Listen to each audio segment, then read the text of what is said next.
I want to talk about different ways that we can assign values to variables. First of all, you can do something that looks like this. So let's say that we have several variables that are all the same value. We can just say x is equal to y. Well, let's say we have x, y, and z, and we want them to all be the same variable. We can say x is equal to y is equal to z, and let's say we want to set these equal to 5. So what this is going to do is this is going to set x, y, and z all equal to 5.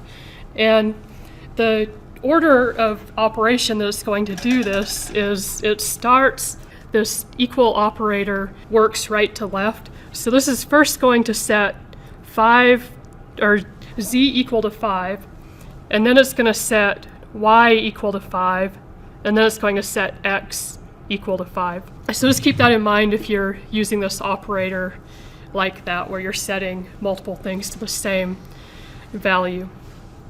And then I want to show you, so this is something that you'll see in programming a lot that looks really weird, but you'll see something that looks like sum is equal to sum plus 1. So that looks really weird because math-wise, we're saying that sum is equal to sum plus 1. This is literally taking sum, adding 1 to it, and then it's storing that to sum.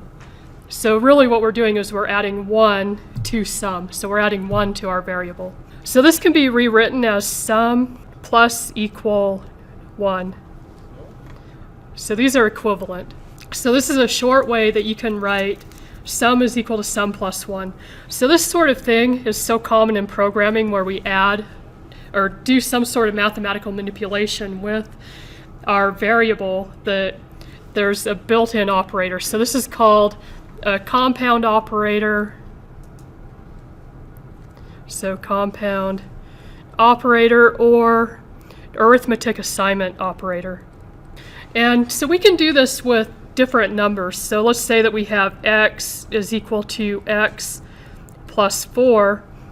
We can write this as x plus equal 4. Or if we have a negative, so x is equal to x minus 3, this can be rewritten as x minus equal 3.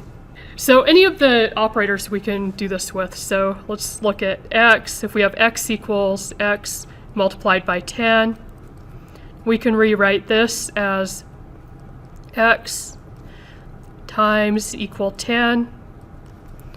Or we can do this with the divide and modulus. So let's say x is equal to x mod 4. We can rewrite this as x mod equal 4. So you can do this math either way, like either of these would be a correct way to do this in a program. You'll see the compound operator used a lot though, so it's important to understand what it's doing. We can also do this, let's say that we have x is equal to x plus b plus 5. So this can be rewritten as x plus equal b plus 5. We can also do, let's say we have c is equal to c mod d minus 3. C mod equals d minus 3.